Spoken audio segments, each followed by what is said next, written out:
So, Hare Krishna. So, welcome everyone. So, today we'll be reading a new chapter, a new theme, and a new section.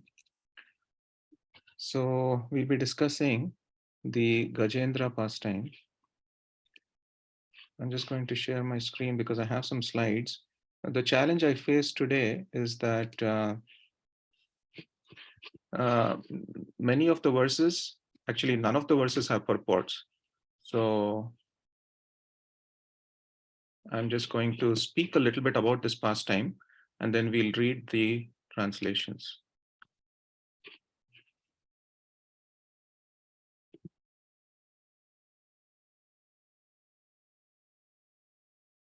Okay.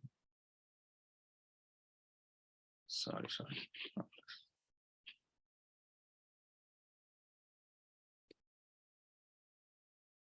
Yeah, let's see. Okay.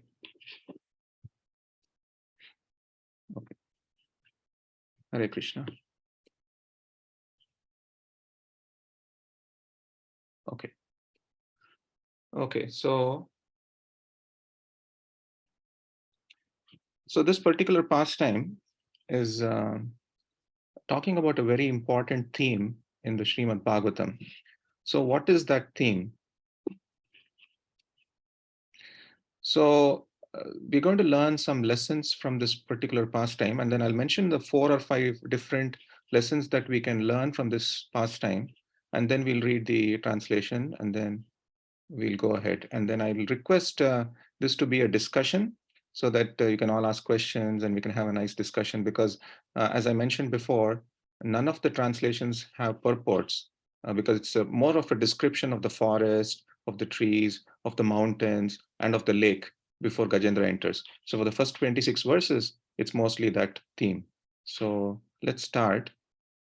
So first thing is the entire thrust of the Bhagavatam, the driving force of the Bhagavatam revolves around a central narrative. So what is that narrative? It's about extreme crises which are very close to death. How do devotees face extreme crisis when they are very close to death? So there are several examples from different cantos. The main driving force of Bhagavatam, Parikshit Maharaj himself, is actually 7 days from death. Gajendra pastime, which we'll be discussing, also talks like how Gajendra was very, very close to death. Prahlad Maharaj also, he was almost on the verge of death because he was tried to be murdered by his own father. And Vitrasura actually dies in the 6th canto. And Dhruva Maharaj also, it's interesting, Dhruva Maharaj pastime in the 4th canto, it is said that dishonor is worse than death. So even there, the theme of death comes. And also what is celebrated or what is glorified in Dhruva Maharaj's pastime is not when he comes back and starts ruling his kingdom, but when he actually goes back in the Vaikuntha Viman towards the end of his life. That is what is celebrated in Dhruva Maharaj's life. So in all of these pastimes, you take any pastime from Srimad Bhagavatam, Ambarish Maharaj, for example, any of these pastimes, the central narrative is the extreme crisis, which is very close to death. And this particular central narrative or this driving force is very strongly present in this particular pastime of Gajendra Moksha, which we will discuss today in some detail. So the next lesson that we can learn, and this is a very practical tip, is many times we reduce our world to a specific problem. So what happens here is we constrict our consciousness. So our consciousness in this world is supposed to be elevated and not constricted. Constricted means you bring it down to a very particular problem or a very particular attachment. So the goal of our life is to elevate our consciousness and not bring it to a specific problem. So what do I mean by this? So when we are attached to something, for example, some people are, let's say, attached to money. So when they're attached to money, all that they think of is that any situation in their life, they think of how they can make money. So their attachment constricts their consciousness or their vision. So one example that you can think of is, let's say there's a mask around your eyes and you can just see from a very small tunnel. So everything that you see, you'll be seeing through the filter of that attachment. One more example I want to give is, let's say someone is very, very attached to cricket. So this happened, like I think in 1992 or 93, when there were bomb blasts that happened in Bombay. There was supposed to be an India-Pakistan match at that time. So I was talking with a friend, and then he actually said that, oh no, the India-Pakistan match is cancelled now. So his whole vision was just based on his consciousness of that particular cricket, because he was very attached to it. So, but Srimad Bhagavatam says that this is not ideal. We must not constrict our consciousness. And we will see this in the pastime of Gajendra very strongly. So initially he had constricted his consciousness, thinking that he's the king, he's the enjoyer, and so on. And then slowly towards the end of this pastime, we'll see how his consciousness elevates. So anything other than Krishna, if we become attached to, it constricts our consciousness. And this particular constriction of consciousness is the cause of illusion, tribulation, and so on. Because once we are attached to a particular thing, that can actually cause fear when it is taken away, pain when it is taken away, and so on. So the question then becomes, we have to move from the how question to the why question. I think somebody has to mute. So the how question to the why. So typically in this world, we ask, how do we survive? How do I increase my security? How do I make money? How do I become rich? And so on. But if we have to move from the how question to the why question. That is one way of elevating our consciousness. If we start questioning, why do I have to increase my security? Why am I here in the first place? Why is this difficulty happening to me? And that is also something that very strongly happens in the Gajendra pastime, where Gajendra initially starts questioning, how can I escape? How can I escape from the clutches of this crocodile? And then when he sees that he cannot do that anymore, then he starts questioning why. Why is this happening? Is there something higher than this, some higher power? He doesn't even think of God. He just looks up for some higher power initially. And then slowly the pastime continues, where he ultimately thinks of the Supreme Lord, because everyone around him was not able to help him. All his family members, his wives, his children, none of them could help him. This is actually very similar to the Ajamila pastime that we just finished. Ajamila also, when he calls out Narayan's name, he thinks that Narayan, his son can help him. But when he knows that Narayan cannot help him, Narayan, his son, cannot help him, then he starts calling out really to the ultimate absolute truth, Lord Narayan. And so again, the same theme continues here, in the sense that Gajendra is looking out for help around him. None of his family members can help him. Then he starts elevating his consciousness so much that he starts thinking of the real Lord. And that's when the impressions from his past life, when he was King Indradumna, come into the forefront. So I want to discuss a little bit about how spirituality in one life manifests in another life. So how does this happen? So as we all know, the previous life impressions are carried over. So whatever we practice in this life, whatever spiritual practices we practice, creates impressions within us. And those impressions are carried over from one life to another. Now, the question then comes, of course, this is mentioned in the Bhagavad Gita, chapter 6, verse 44, Purya Vyasena Tenaiva Riyatehi Avasopisaha. So this is a very important verse where Krishna is saying that the previous impressions come to us very naturally in helpless conditions. So what does this mean? The impressions of past life will manifest at different times in our current life. For some of us, the impressions of our past life might manifest from birth itself. We are born in devotee families and so on. But for others, the impressions of past life will manifest at different times in our current life. So why is that? And how is that? So sometimes this involves a particular life incident, a life crisis may need to happen for for those previous life impressions to come to the forefront, which is again exactly what happens in the Gajendra pastime. So also, the momentum of previous life continues in this current life. So there is a couple of things I want to mention here. So sometimes, so let's take the two examples of Bharat Maharaj and Indradumna Maharaj. So Bharat Maharaj becomes a deer. So in Bhagavad Gita is mentioned, Neha Vikramanashosti, and then Swalpam Apyasya Dharmasya Trayate Mahato Bayat. Swalpam Apyasya Dharmasya means even a little bit of spiritual endeavor that you do will take you away from the greatest amount of fear. What is the greatest amount of fear? Srila Prabhupada explains the greatest amount of fear is that we don't take birth as humans again. Then how do we explain when we see the case of Bharat Maharaj getting birth of a deer or Indradumna Maharaj getting the birth of Gajendra? Any thoughts? How is this apparent contradiction? How can we explain this?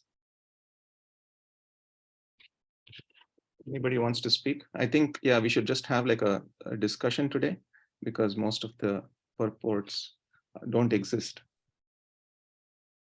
So, Prabhuji, just to understand your question, yeah, you're saying that how come even though in 642 it says that even 241 Neha Vikramanashosti.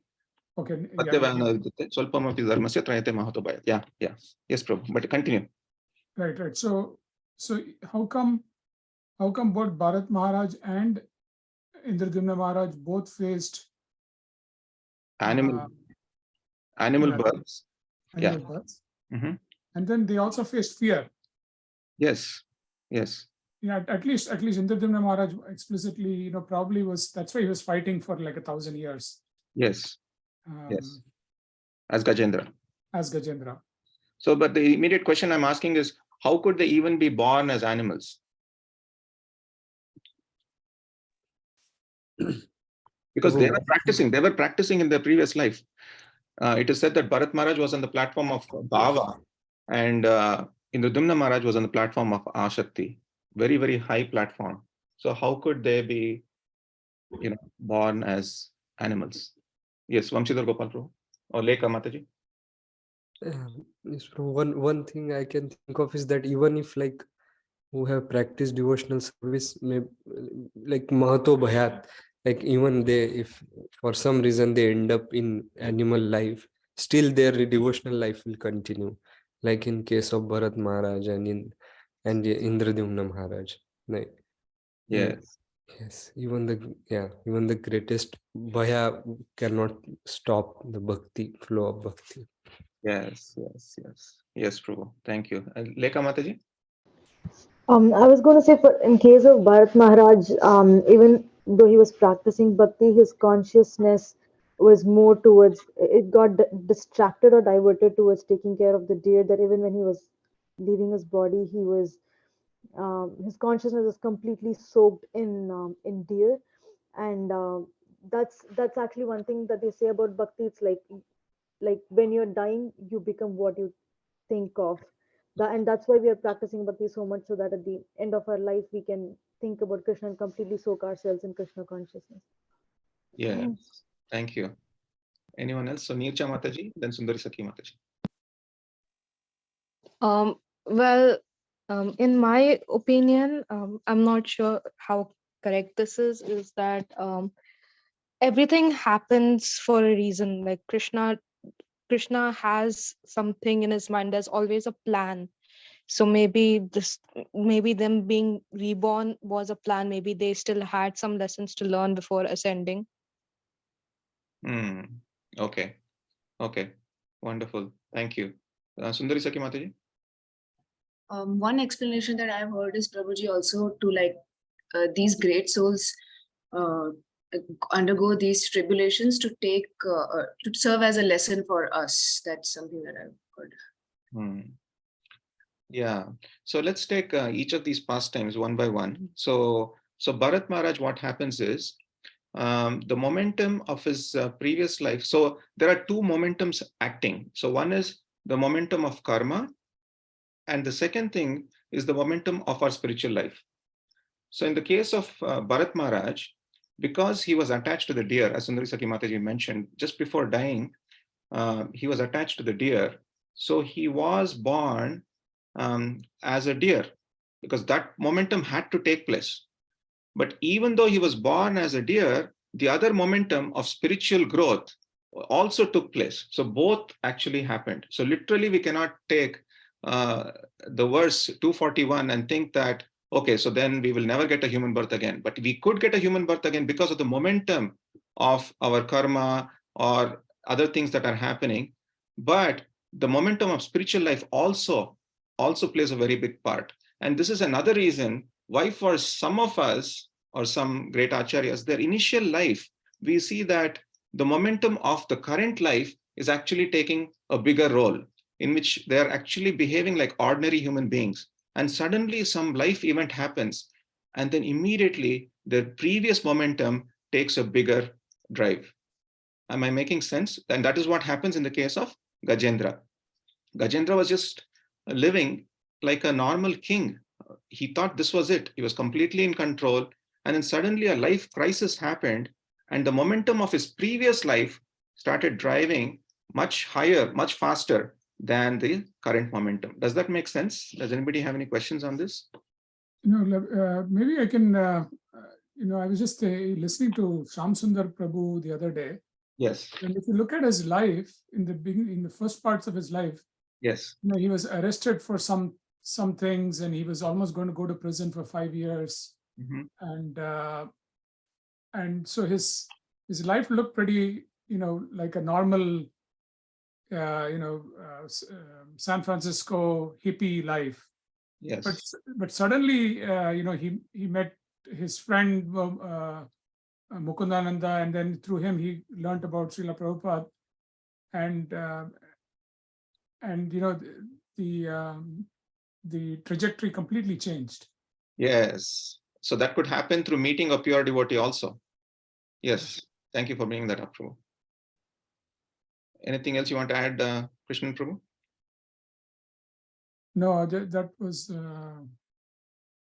with this example, I could just relate to that, but it makes sense. Now, I've never heard about this two momentums, but it's good to know, Prabhu, that that spiritual momentum is an independent momentum of the karma momentum. Yes, yes. But as Vamshidhar Gopal Prabhu also mentioned, so whatever impressions, spiritual impressions that we have developed in the past will continue to remain. But when they actually manifest is not unknown, is unknown.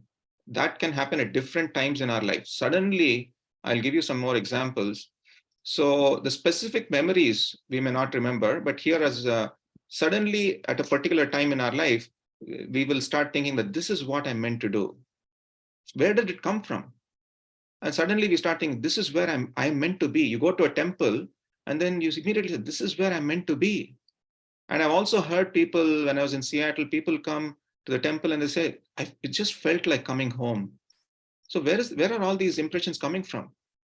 So it's coming from their previous life, actually. Until that particular point in their life, they could be just leading their lives according to their karma, whatever the other momentum was actually driving them. But now they come to a particular point in their life, and then it takes a huge turn. It takes a completely different turn. So the next question that I want to talk about is the specific memories. So do we actually remember the specific memories of our previous life? Did Gajendra remember the specific mantras from his previous life? So this is another question that I wanted to open up for discussion. Do we actually remember the specific memories? And is that specific memory required for our progress in our current life?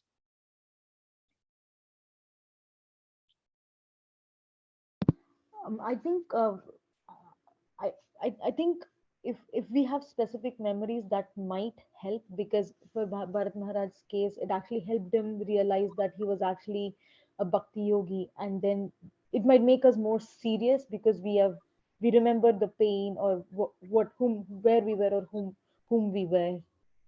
Hmm. But I don't know if Okay. Gajendra he remembered all the specific memories. Thank you, Lekha Mataji. Anyone else has any thoughts on this?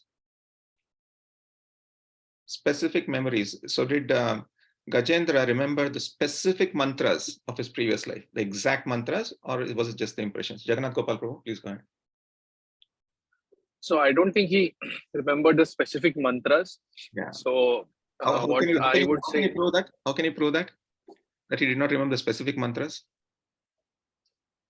Because he I says don't know. I think in the prayers okay. of Gajendra, in the prayers of Gajendra, he says that right now I'm in an ignorant, the body that I'm having is the body of an elephant. In the prayers itself, he's saying this, it's an ignorant body. So these he could not have said when he was in Ridumna. So that is one example that Oh, Acharya is mentioned, that the specific prayers were not remembered, but what was remembered. Go ahead, Prabhu. let's see. So yeah, actually, I kind of I agree with Lekha Mataji. So the specific memories may not be. I mean, they might be useful in some cases, but they are not necessary.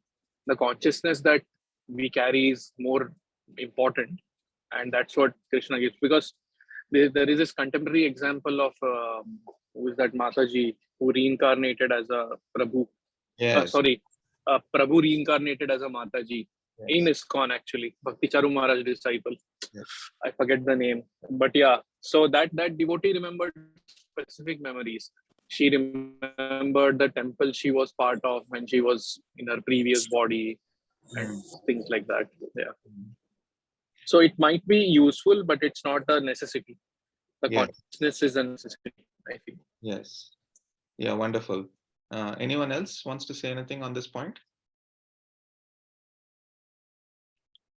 So I've been discussing about this with Chaitanya Charan Prabhu, and then he mentioned to me that he's in his book Demystifying Reincarnation, he said that he's seen a lot of cases where people were able to remember when they during the childhood only, they were able to remember specific incidents of their previous life. But that apparently did not help them grow spiritually in their current lives. And how he explains this is, so when the soul leaves the body suddenly, when you have a sudden death, so most of the cases that he saw, or he said he saw 27 cases, and out of the 26 cases, the soul left the body suddenly. There was a very accidental death or a sudden death that happened. So the soul leaves the body but is not able to process the event of death.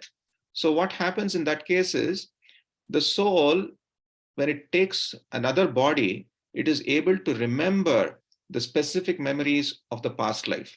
Just like, for example, we have jet lag. Suddenly, if I moved from here to India right now, then I have a jet lag. Suddenly, if I moved and jet lag, my body starts functioning as if I'm in US. So this is the jet lag. And then there is a soul lag also. Similarly, when there's a sudden death, then the soul starts remembering specific memories, but in none of the 27 cases did those memories help the soul progress spiritually. But what really helped the soul progress spiritually is the impressions, the spiritual impressions that the soul carries. So even in the case of Bhakti Charu Maharaj's disciple, it's the impressions of spirituality that helped the soul progress, not the specific memories. So just wanted to mention that. So when this will happen, when this sudden turn happens, sudden shift in momentum happens, that will vary from person to person. For some of us, it could be at birth, like in the case of our Sundari Saki Mataji. Right from birth, she's born in a devotee family, born in a family of transcendentalists, and so on. But for some of us, it could be in the upbringing. For some of us, it could be a sudden crisis, a sudden event, or something where the sudden shift happens. And then we start getting all our impressions. That is what I'm meant to do. This is where I'm meant to be, and so on. Yeah. And then, so this is also interesting. Sometimes this current life's momentum, at least initially, it can seem radically opposite from our previous life's momentum until that particular event happens. And as Krishnan Prabhu mentions, that particular event could be meeting a devotee or some life crisis happening or something like that. I kind of explained this. So this is another example of how there was a sudden death in the case of Bharat Maharaj. In the case of Bharat Maharaj, because there was a sudden death, even though he was born as a deer, he remembered the specific details of his past life. And in the case of Indradyumna Maharaj, he was cursed by Agastya Muni for neglecting him. And then, even though the curse happened, he did not die a sudden death. He went through his normal life. And that's why when he was born as Gajendra, of course, Agastya Muni cursed Indradyumna Maharaj to become ignorant, like an elephant, you know. And so even though the curse happened, the death was not sudden. And because the death was not sudden, Gajendra could not remember the past life incidents from birth. And it took a crisis of a crocodile biting onto Gajendra's feet for him to remember the impressions of the past life. I hope it's not too technical. And if anybody has any questions, you can please ask. Okay. Yes, Prabhu. Was Bharat Maharaj's death sudden, or like he? Bharat Maharaj's death was extremely sudden, because what happened was he was not able to find the deer.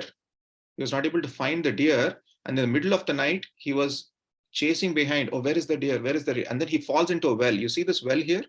He actually falls into the well. And then in that moment of thinking of the deer, he died. I see. Okay. Sure. Yeah. Thank you. So now let's look at this particular pastime. And I promise this is the last slide, and then we'll go to the verses. So here, the jaws of the crocodile. The jaws of the crocodile can be thought of as two things. One is, of course, Radhanath Maharaj mentions that the jaws of the crocodile can be thought of as the time factor, you know. So as the time factor keeps increasing, the jaws of the crocodile can start biting onto us.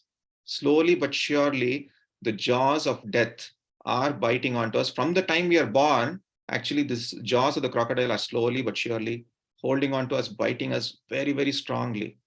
So, and the other explanation is that the jaws of the crocodile could also be our conditionings internally or our external conditions. So both of these can also grab us. The external conditions, sometimes we may be doing everything properly, but the external conditions can cause situations in our life which become like the jaws of the crocodile. We just can't escape from those external conditions. Or in other cases, it could be internal conditions also, internal conditionings, which can also trap us, which can also hold on like the jaws of the crocodile. So as I mentioned, it's internal and external. And then at that point, in the case of Gajendra, and in the case of several examples from the Bhagavatam, like in the case of Ajamil also that we discussed, a point comes where that particular devotee starts thinking, I am all alone. In the case of Gajendra, this is what he thought, I am all alone. My wives, my children, none of them, now my friends, none of them are able to help me now. I am all alone in this world. And then so Srila Prabhupada explains that everyone has to suffer their own karma, and no one can interfere with our karma. In one sense, everybody flies their own plane. But sometimes our karma with others can be intertwined. So we come to a point where we realize that we are existentially alone. And the last thing I want to mention is Gajendra, initially when the problem comes, he starts praying. If you read the prayers of Gajendra very carefully, he starts saying that, please protect me. He looks up. First of all, he sees horizontally, none of his relatives, none of his friends can help. So he starts looking up, and then he starts thinking that there should be some higher power. He doesn't even think of God initially. There's some higher power. He looks up, and then he starts saying, please protect me. He's asking for help. He's asking for help from that immediate pain. And then slowly, remember how I started by saying that the consciousness is constricted to that particular pain or attachment. And then slowly he starts elevating his consciousness, and it reaches to such a point that towards the end of his prayers, he doesn't even ask the Lord for protection. He says, please destroy which is not destroyed by time.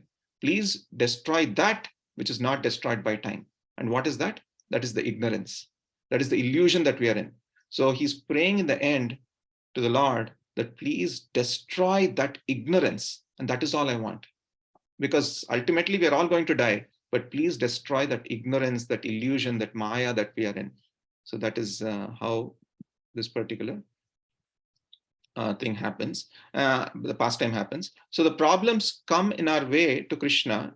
And sometimes we think, oh, why is this problem coming in my way towards Krishna? But we can look at it in a different way. These problems that come in our life can show our way to Krishna. Actually, they light up the path to Krishna, as we see in this particular pastime. So just to summarize, there are four different things that I mentioned here. So the first thing we talked about was the Bhagavatam's thrust. The central narrative, the driving force of Bhagavatam is how devotees face extreme crisis. And the second thing we talked about is how the consciousness gets constricted when we are attached to certain things.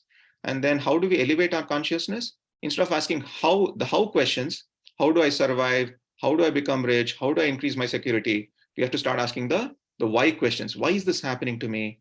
Who am I? Why am I here? And so on. And then the previous impressions get carried over.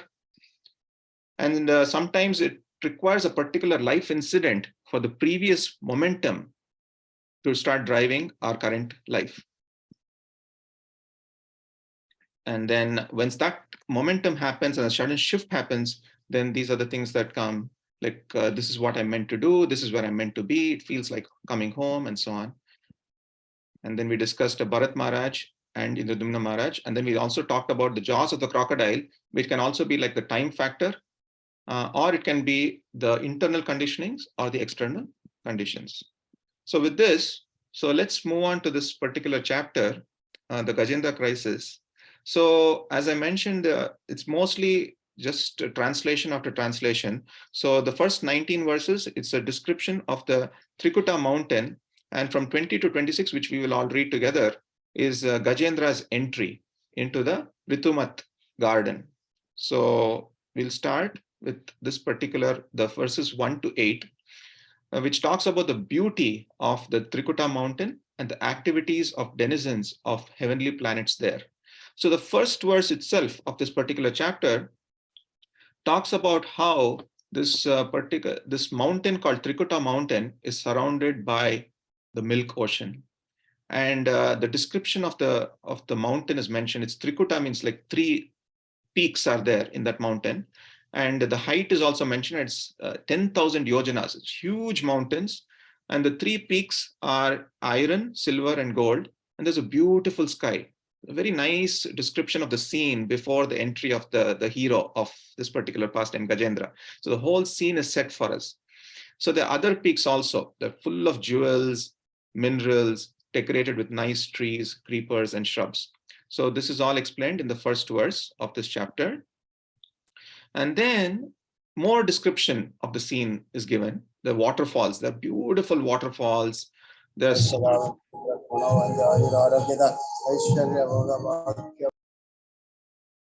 yeah. So somebody has to mute it.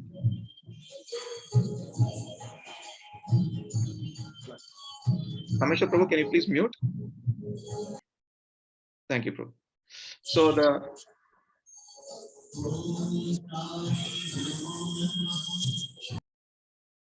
yeah.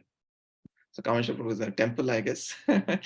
so it increases the beauty of all directions. These waterfalls are there, and then at the ground, at the foot level of these peaks or mountains, it's washed by waves of milk that produce emeralds in all 8 directions. So this is a description of the scene. So it's a beautiful mountain called Trikuta mountain. There is waves of milk at the foot of the mountain, which are producing emeralds in all directions, and so on. And then there are some caves as well. The caves are full of denizens of heavenly planets. This is verse 5.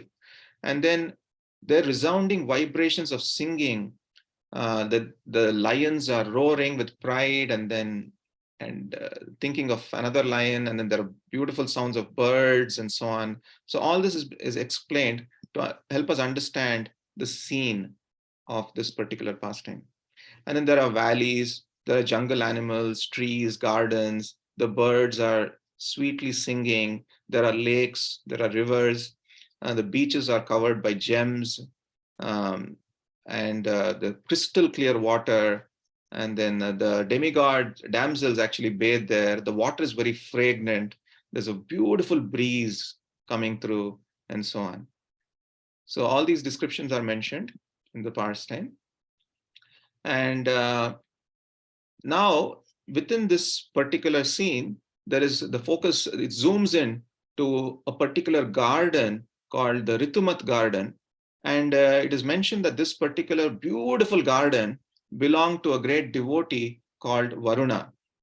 And it was actually the sporting place for demigod damsels, and the beautiful flowers, fruits, trees on that bank. And then the flowers in the lake, there were flowers in the lake. There's intoxicated bumblebees that drank honey and hummed with chirping of birds, whose songs were very, very melodious. And there were lots of birds and animals in the trees. The water was decorated with lotus pollens, and they were agitated by tortoises and fish and so on. So all this is explained. And then the banks also, they were abundant with varieties of trees that yielded flowers and fruits in all seasons. The entire mountain stood gloriously decorated. And now, at this point, is the entry of our hero or the protagonist of this particular story, and Gajendra. So Gajendra enters this particular scene. And that's where I'll stop, and then I'll start sharing the verses, and we can read from here. So please bear with me while I just share this.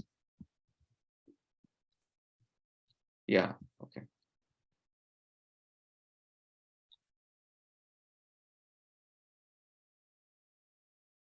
Okay, so today's, I think, Vrinda Gopi Mataji, you're the first person to read.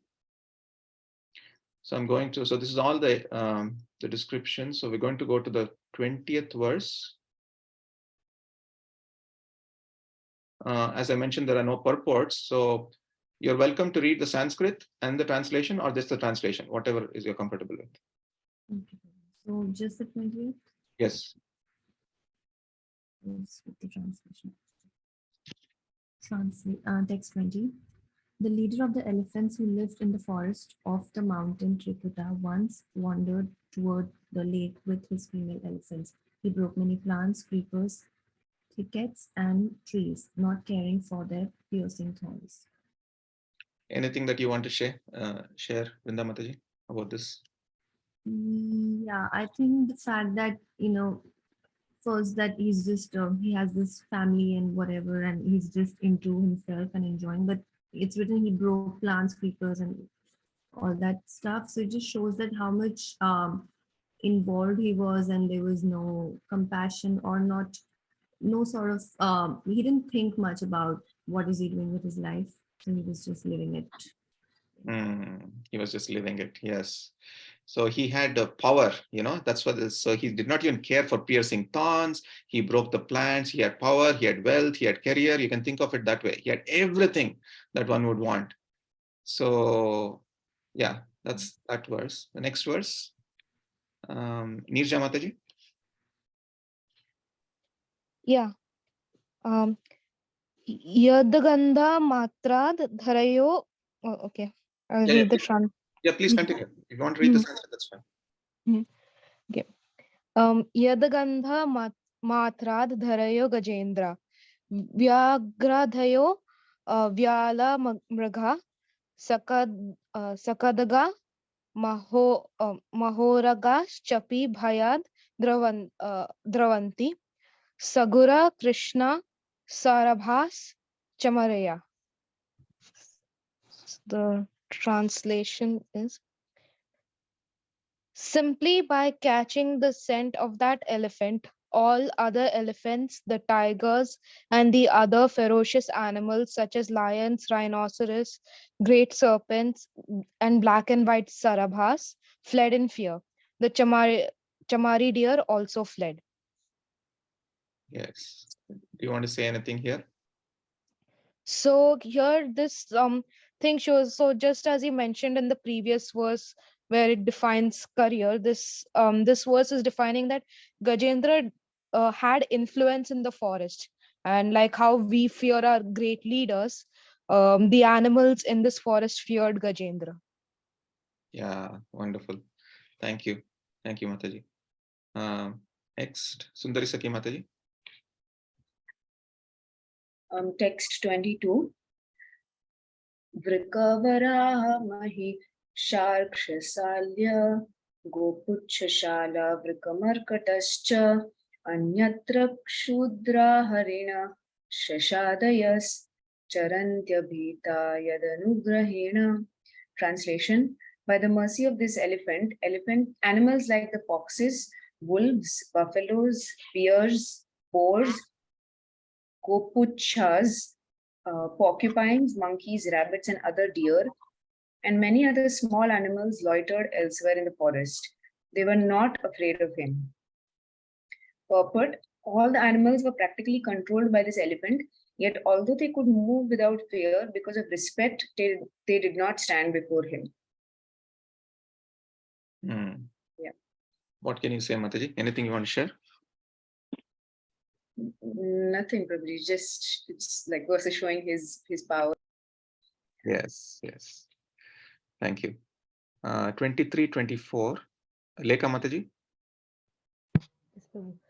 सघार्मतप्ता करिभिकरेणुभिर्वृत्तो मदाच्युत्करभैरनुद्धृतः गिरिं गरिम्ना परिता प्रकम्प्यन् निषेव्यमानो लिकुलैर्मदासनैः चरोवनीलं पङ्कजरेणुरूषितं जिघ्रान् विधूरान् मदविह्वलेक्षणः वृतास्वयुतेन त्रसार्दितेन तत् सरोवराभ्यासम् अथाघमद्रुतम्. Translation: surrounded by the herds, other elephants, including females, and followed by the young ones, Gajapati, the leader of the elephants, made Trikuta mountain tremble all around because of the weight of his body. He was perspiring, liquor dripped from his mouth, and his vision was overwhelmed by intoxication. He was being served by bumblebees who drank honey, and from a distance he could smell the dust of the lotus flowers, which was carried from a lake by the breeze. Thus surrounded by his associates who were afflicted by thirst, he soon arrived at the bank of the lake. So from all these descriptions so far, it just seems like um, he's a very good king, because the other animals are not fearful of him, and he's just like very opulent, in intoxication, and just the description of this says that he's a very opulent king, but very well respected by his prajas. Yes, yes, wonderful. Yeah, thank you, Mataji. Next, 25. Vrinda Mataji. Okay. Vikyata, text 25. Vigyatasmin amrita bandhu. I think I'll just read the Yes, translation. yes. In translation, the king of the elephants entered the lake, bathed thoroughly, and was relieved of his fatigue. Then, with the aid of his trunk, he drank the cool, clear nectarine water, which was mixed with the dust of the lotus flowers and water lilies until he was fully satisfied. You want to share anything, Mataji? Yeah, so for sharing, basically, it's just that he has everything. It just portrays he has the best water, like whatever the king of the elephants could ask for, and he's just happy, enjoying all the facilities he has. Yeah. So one thing I want to share here is like he's got everything. He's got power, he's got wealth, he's got control, absolutely no fear. And then there is unobstructed enjoyment for him. Like he's able to drink water, the clear nectarian water. Think of this like as if you're going to a resort or a vacation where everything is provided to you. So there is unobstructed enjoyment. But what is so interesting is in this material world, Dukkalayam Ashashvatam, it is mentioned, there's a stamp. Even in that unobstructed enjoyment, there is the opportunity, or for sure, the unexpected calamity can and will happen. So there's unobstructed enjoyment for him. Now, suddenly, out of nowhere, there's an unexpected calamity that strikes. So that's the theme here. Next to 26, Nirja Mataji.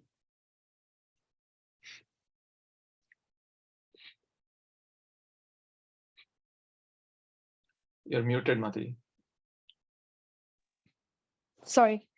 Can I read the translation Sure, for sure. this? Sure, Yeah. sure. So, like a human being who lacks spiritual knowledge and is too attached to the members of his family, the elephant, being illusioned by the external energy of Krishna, had his wives and children bathe and drink the water. Indeed, he raised the water from the lake with his trunk and sprayed it over them. He did not mind the hard labor involved in this endeavor. What would you like to say here? So the first thing I noticed while reading this verses previously, in verse number 20, the previous verse 25, you could see that he was serving himself first. And then in verse number 26, he's serving his family. So that was one observation that I made. Thank you. Very nice. And yeah. And the second observation I made is that even though he served himself first, he does um, he is very attached to the material around him, the influence that he has, the nectar that the honeybees are offering, the coolness of the water, and his family. And he's attached to the material world, and he is also attached to his family, that he doesn't mind taking the time and taking the effort of taking care of them. He raises the his with his trunk, he raises the water and sprays it over them. And that can be shown, thought of like showing love and affection for his wives and children. Wonderful. So he did not mind the hard labor involved in this endeavor. So one way to look at it is, yes, he did not mind the hard labor in the fact that he was able to take care of his family and other things. But on the other hand, the hard labor, like someone, like to compare from a contemporary perspective, someone is working day and night, like at their jobs and things like that. They're doing a lot of hard labor, but they don't even think of the effort or the austerities that they're going through, just because of their attachment and their love towards their family.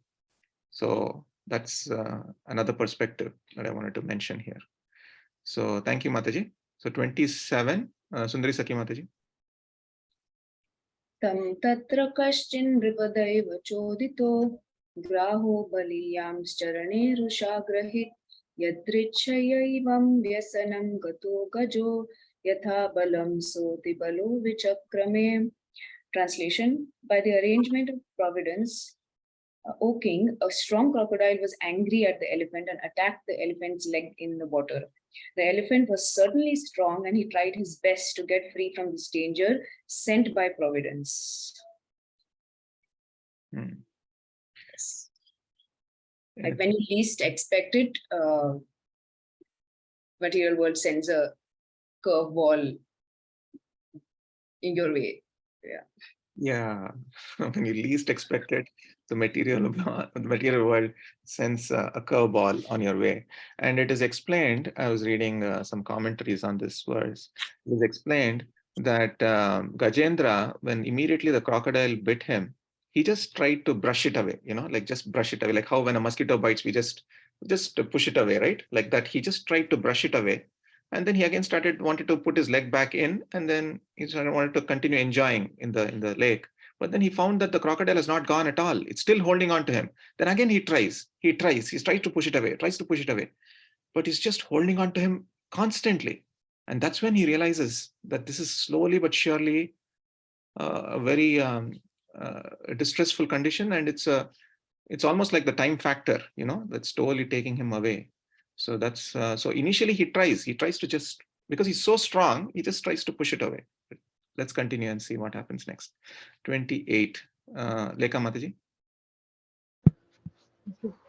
तथातुरं यूतपतिं करेण वो वीक्ष्यमाणां तरसा बलीयशां विचुकृषुर्दीनधियोपरे गजाः पाष्णिग्रहास्तारयितुं न चाशकन्. Translation. Thereafter, seeing Gajendra in that grave condition, his wives felt very, very sorry and began to cry. The other elephants wanted to help Gajendra, but because of the crocodile's great strength, they could not rescue him excuse me, by grasping him from behind. I just want to comment on the previous verse. Like, Yes. it was very it basically says that by the will of providence, the danger was sent. That's a very like sometimes even our own obstacles in our life that we face, it can be seen that way. Whenever we have any obstacles, it's like it immediately puts us, at least me, it puts me down. But in one sense, if we remember Krishna, we can see it as an arrangement made by him for Hmm. whatever reason, purification or whatever. Yeah, wonderful point, Mataji. So this is exactly the theme that whenever there's extreme inauspiciousness or extreme pain or anything that's going on, if we can, our consciousness naturally goes down to that problem. It completely starts focusing on that problem, and everything else we start filtering through that problem itself. But at that point, if we turn to bhakti or turn to Krishna, then we elevate our consciousness, which is what happens eventually. But even though it's extremely difficult to do that, if we practice to do that, then that particular problem or obstacle can actually become a wonderful auspicious thing because it shows us the light to Krishna. So thank you for bringing that point out. Anything about this particular verse that you just read? Um, Nothing particular about this verse, Prabhu. Hmm. So in this But verse, yeah. uh, yeah, basically says that if Krishna or whatever the situation is, whomever we think would come and rescue us, that need, even for Draupadi, it's like she was going to Pandavas and Bhima and Drona. They're all like great Kshatriyas, but they were not able to like rescue her. It seems like a very similar situation. Whom we put trust on, nothing can be done if a situation comes up. Yeah, wonderful. So this is exactly the point. All the horizontal relationships at one point, they cannot help us, which is the same thing with Ajamila. Thank you for bringing in Draupadi's pastime also. And even in this particular case, Gajendra's pastime. So they can all feel very, very sorry and they can all cry around us. But ultimately, we are alone. Existentially, we are alone. We are born alone, we die alone.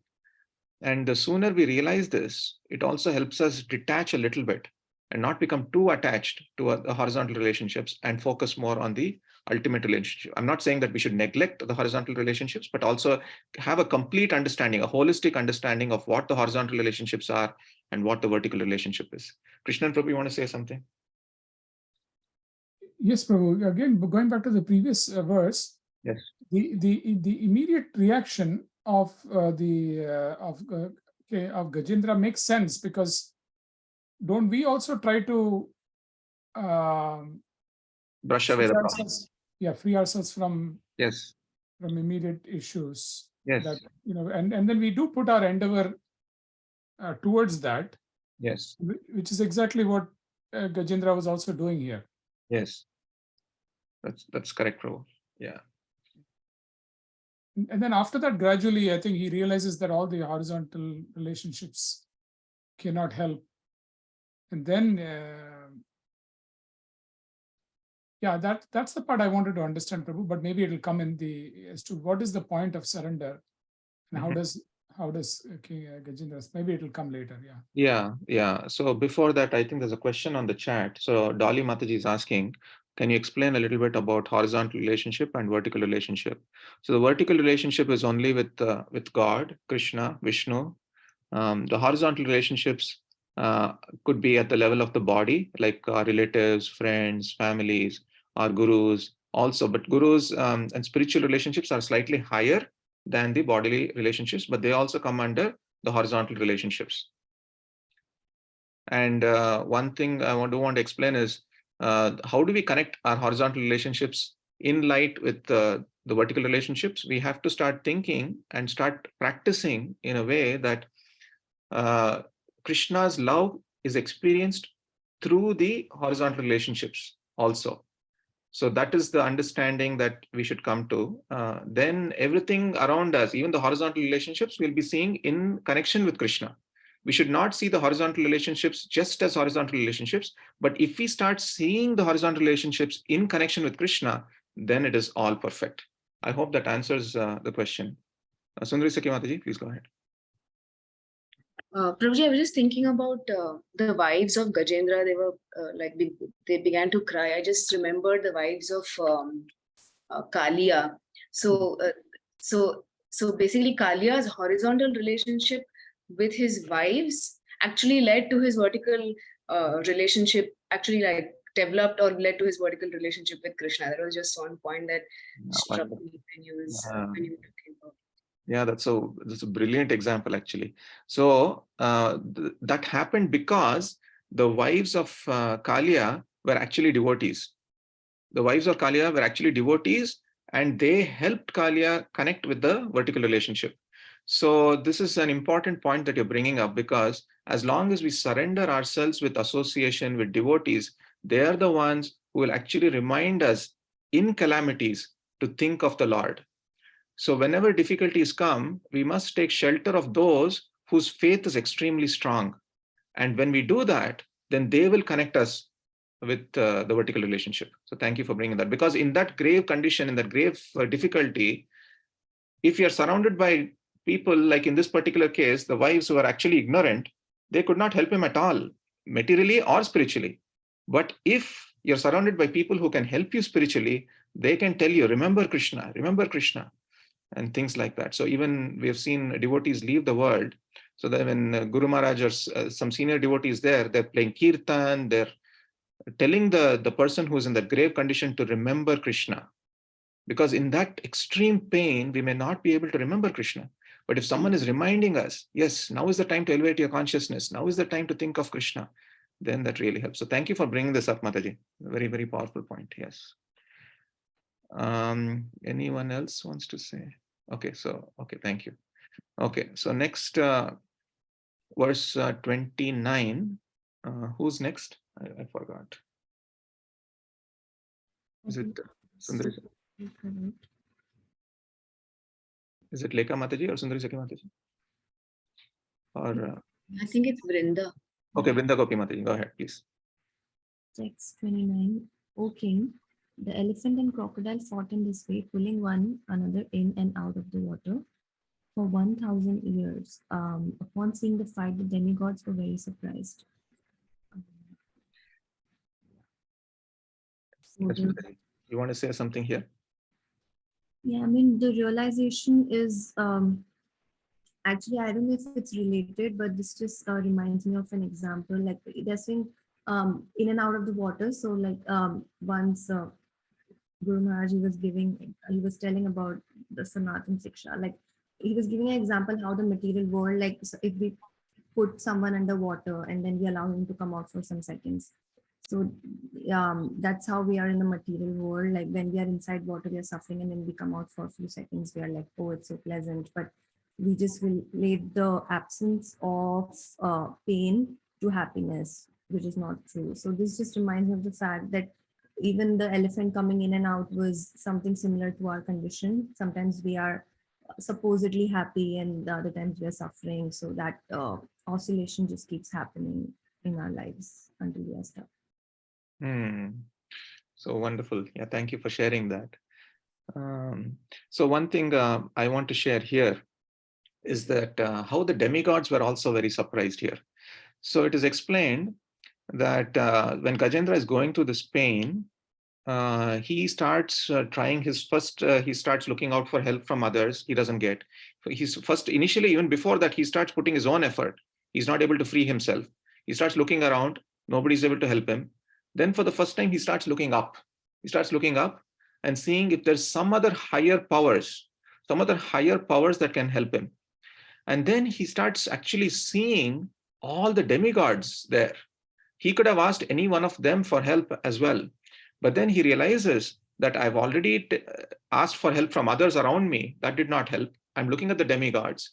Maybe they can help. At that point, when he thinks that maybe they can help, everything, all the past impressions that he had when he was the king, or like Indradimna, everything comes back to him, and then his devotion to Krishna is rekindled immediately.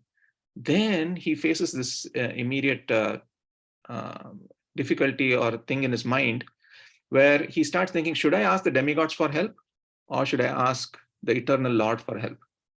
And then the demigod starts speaking. The demigod starts speaking, saying that, hey, Gajendra, you're suffering so much. Just ask us for immediate help. We'll provide you help immediately. We'll immediately provide you help. We'll immediately destroy this crocodile.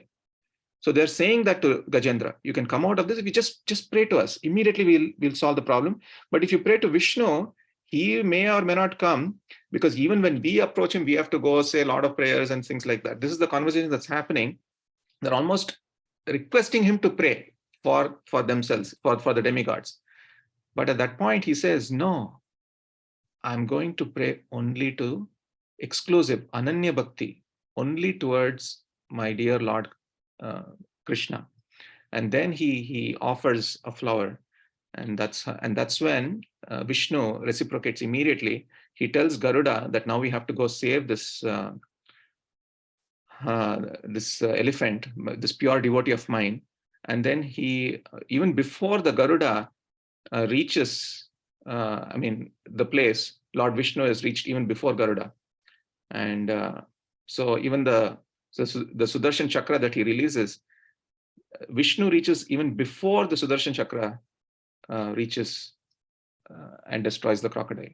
All this is explained very beautifully, actually. So we can continue for a couple more verses and then we can stop. Next, Neerja Mataji. Yeah. Can we go to the translation, please? Yes, we're in the translation. Um, Thereafter, because being pulled into the water and fighting for many long years, the elephant became diminished in his mental, physical, and sensual strength. The crocodile, on the contrary, being the animal of the water, increased in enthusiasm, physical strength, and sensual power. Purport, would you like to read, Mataji? Yeah. In the fighting between the elephant and the crocodile, the difference was that although the elephant was extremely powerful, he was in a foreign place in the water. During 1,000 years of fighting, he could not get any food. Under the circumstances, his bodily strength diminished. And because his bodily strength diminished, his mind also became weak and his senses less powerful. The crocodile, however, being an animal of the water, had no difficulties. He was getting food and therefore getting mental strength and sensual encouragement. Thus, while the elephant became reduced in strength, the crocodile became more and more powerful. Now, from this, we may take the lesson that in our fight with Maya, we should not be in a position in which our strength, enthusiasm, and senses will be unable to fight vigorously. Our Krishna conscious movement has all actually declared war against the illusory energy in which all the living entities are rotting in a false understanding of civilization. The soldiers in this Krishna consciousness movement must always possess physical strength, enthusiasm, and sensual power. To keep themselves fit, they must therefore place themselves in a normal condition of life. What constitutes a normal condition will not be the same for everyone. Therefore, there are divisions of var- Varnashrama, Brahmana, Kshatriya, Vaishya, Shudra, Brahmacharya, Grahastha, Vanaprastha, and Sannyasa. Especially in this age of Kali Yuga, it is advised that no one takes sannyasa. Please continue, Ash- Mataji. Sorry. okay. You can skip From it. this, Yeah. yeah. From this, we can understand that in this age, the sannyasa ashrama is forbidden because people are not strong. Sri Chaitanya Mahaprabhu showed us an example by in taking sannyasa at the age of 24 years. But even Sarvabhauma Bhattacharya advised Sri Chaitanya Mahaprabhu to be extremely careful because he had taken sannyasa at an early age. For preaching, we give young boys sannyasa, but actually, it is being experienced that they are not fit for sannyasa. There is no harm, however, if one thinks he is unfit for sannyasa. If he is very much agitated sexually, he should go to the ashrama where sex is allowed, namely the Grihastha ashram. The that one has been found to be very weak in one place does not mean that he should stop fighting the crocodile of Maya. One should take shelter at the lotus feet of Krishna, as we shall see Gajendra do. And at the same time, one can be a grahastha if he is satisfied with his sexual indulgence. There is no need to give up the fight. Sri Chaitanya Mahaprabhu therefore recommended Sthane, sthane sthita shruti gatam tanu van manobhi. One must stay in whichever ashrama is suitable for it. It is not essential that one takes sannyasa. If one is sexually agitated, he can enter the grahastha ashram. One must continue fighting. For one who is not in a transcendental position, to take sannyasa artificially is not a very great credit. If sannyasa is not suitable, one may enter the grahastha ashram and fight Maya with great strength. But one should not give up the fighting and go away. Very powerful purport. Would you like to share something? Anything here? Um, so yes, um, one thing was that what this text explained was that the crocodile was in its natural element and Gajendra was not. So because the crocodile was in its natural element, he was getting the mental stability and the will to fight, while Gajendra was slowly losing his mental strength and as well as his senses because as he's not in his element. And the purport shows that in our life we need to be in the correct ashram, we need to be in the grahastha ashram. And because that because just as much because we are also fighting the crocodile of that is called the Maya. And the grahastha ashram, it gives us the strength, it gives us the mental strength and the sensual strength to continue fighting and continue spreading the message of Krishna consciousness. Mm, If it is much better to stay in the grahastha ashram mm, and um, and do seva rather than taking sannyasa, just like Chaitanya Mahaprabhu did at the age of 24. mm, If we are not fit for sannyasa, it is just better for us to be in the ashram that we are most fit for. mm. Wonderful. Thank you, Mataji. Would anyone else like to say anything? But I think Nirja Mataji covered everything here. So Krishnan Prabhu, please go ahead. Hare Krishna Prabhu. I think, what stood out to me is Srila Prabhupada's compassion for even those who are not able to maintain their vows of sannyas ashrama. Yes. He's saying it's still okay, as long you can go into grihastha ashram and you can, but please don't give up the fight. He repeats that at least 3 times Yeah. in here, that please don't give up the fight. Just continue. So I think he just wants us to do whatever is best for us, and he wants us to figure out what is best for us, how much austerity we can take up, and then progress from wherever we are. Yeah, wonderful. Yeah, thank you, Prabhu. Prabhupada's compassion comes out here very strongly, actually. Anyone else would like to say anything? I think we can stop here. Let's see the next verse. Next verse has a purport, and then we can stop after that. But if anybody else wants to say anything about this particular verse.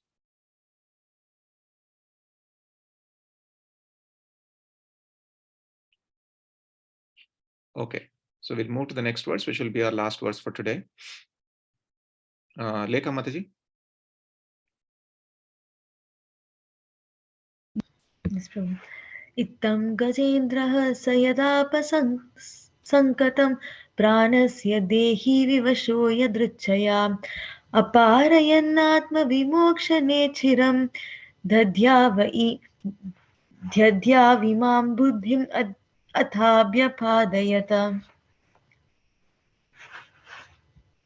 Translation: When the king of the elephants saw that he was under the clutches of the crocodile by the will of Providence, and being embodied and circumstantially helpless, he could not save himself from danger, he was extremely afraid of being killed. He consequently thought for a long time and finally reached the following decision. Purport: Everyone in the material world is engaged in a struggle for existence. Everyone tries to save himself from danger, but when one is unable to save himself, if he is pious, he then takes shelter of the lotus feet of Supreme Personality of Godhead. This is confirmed in Bhagavad Gita 7.16. Chaturvidha bhajante mam janaha sukritino arjuna arto jignyasurarthati jnani cha bharatarshavaha. Four kinds of pious men, namely one who is in danger, one who is in need of money, one who is in search of knowledge, and one who is inquisitive, begin to take shelter of the Supreme Personality of Godhead in order to be saved or to advance. The king of elephants, in his condition of danger, decided to seek shelter of the lotus feet of the Lord. After considerable thought, he intelligently arrived at this correct decision. Such a decision is not reached by a sinful man. Therefore, in Bhagavad Gita, it is said that those who are pious or Sukriti can decide that in a dangerous or awkward condition, one should seek shelter of the lotus feet of Krishna. For me, my favorite statement is such a decision is not reached by a sinful man. It means Prabhupada is saying that, and he also mentions how Gajendra thinks and he comes to a conclusion after like considerably thinking about the situation around him. And it's a very strong and and a statement full of hope that um, we can all take shelter of lotus feet of Krishna, but then when we do that, it's mostly probably because we have thought about it and we know that there is nothing else that is going to like help or whatever whomever is around us, they're not able to like lift us up yet. Wonderful. Thank you, Mataji. Anybody else wants to share anything on this verse? Hare Yes. Krishna. I don't have anything on this verse, but I just had is there any significance of the 1,000 years of why Gajendra was put into this suffering for 1,000 years? Was there any significance of that 1,000 years? So this one also is a great question. So in the Chitraketu pastime, the number actually does not matter so much because the enormity or the hugeness of the thing matters. So the literal number does not matter. So for example, in the case of Chitraketu, so it is mentioned that he had 10 million wives. So one may question that, okay, how 10 million wives? So in the purport, Srila Prabhupada mentions that it could be hundreds or thousands of wives. But it's just the number, the sheer number that it's 10 million wives shows that even though he was married to so many wives, he still could not have a child. So in this particular case, the 1,000, so the numbers come up 2 times here. The mountains being 10,000 yojanas, it's huge actually. So that it's just showing the enormity of how big the mountains are. And in terms of the number of years also, even though it's said that it's 1,000 years they fought, the number is huge. So 1,000 years seems like a very, very large amount.